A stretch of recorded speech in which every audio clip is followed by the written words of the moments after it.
So this is as far as we're going to take the Triton on this particular track, because it's pretty hardcore down there, to the point where I'm not even sure I'll be able to get the Troopy back up. But if I can't, it'll be a good chance to show you how to winch safely. Now this hill is really quite soft, so you want to be extra careful your car doesn't go into a slide. I'm going to try and stick to the wheel ruts here and try and avoid the tree. Now usually this is not the smartest thing to be doing, going down a hill when you don't know what's at the bottom. And I can already see a dead end. So if I can turn around, I'll have to winch back up. If I can't turn around, then the good thing is I've got Don back up the hill and he'll be able to reverse winch me up. Turning around a vehicle on a slope like this is never really much fun. It's always heart in your mouth kind of stuff. Because you need to figure out for yourself whether or not your vehicle can handle the side slopes you're putting it on. Now I could probably give this hill a crack and try and get halfway up it, or maybe even get the whole way up, but it's a great example of how to use a winch in a situation like this.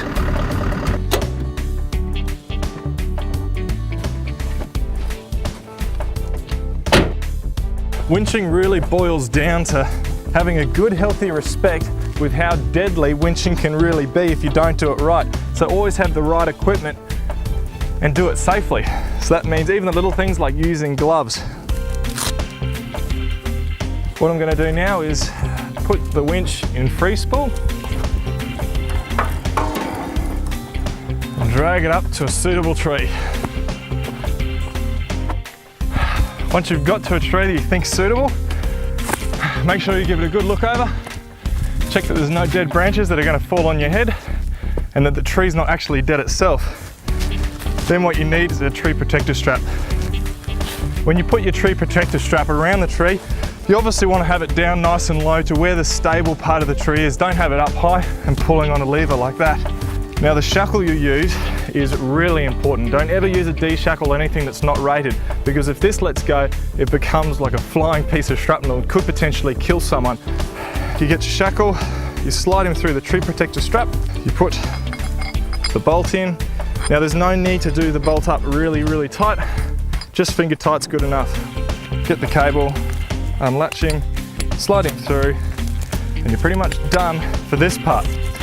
The next thing is to use a dampener of some sort or a blanket, because obviously when you're winching you're usually on a hill, so you need to have one that can secure firmly to the winch cable so it doesn't slide back down the hill. Now it's really important that you have this on from a safety point of view. If the cable ever should break, this will act like a dampener. It'll stop it recoiling so far and taking your head off.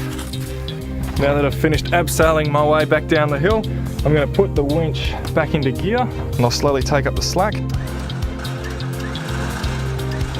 Now that I've taken up most of the slack, it's time to winch the car back up the hill.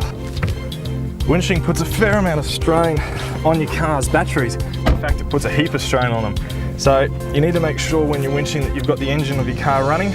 You might even like to use the throttle a little bit and get the revs up a bit higher to help get that charge through. And remember, winching's not a race. Most winches need quite a bit of time to cool down and they don't like winching for long periods of time. So keep that in mind when you're doing it. What I'm going to do now is take up the slack. The car's in neutral and I can start to feel it pulling now.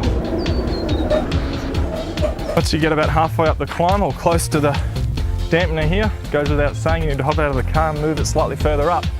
When you're doing this, make sure you've left the car in gear so you haven't got your face down near a cable that's holding heaps of energy. Just remember, when you're doing this, just inch your car slightly forward to release tension on the line. Once you've got to a spot where you're confident your car can drive out on its own accord, it's just a matter of packing back up what we unpacked before.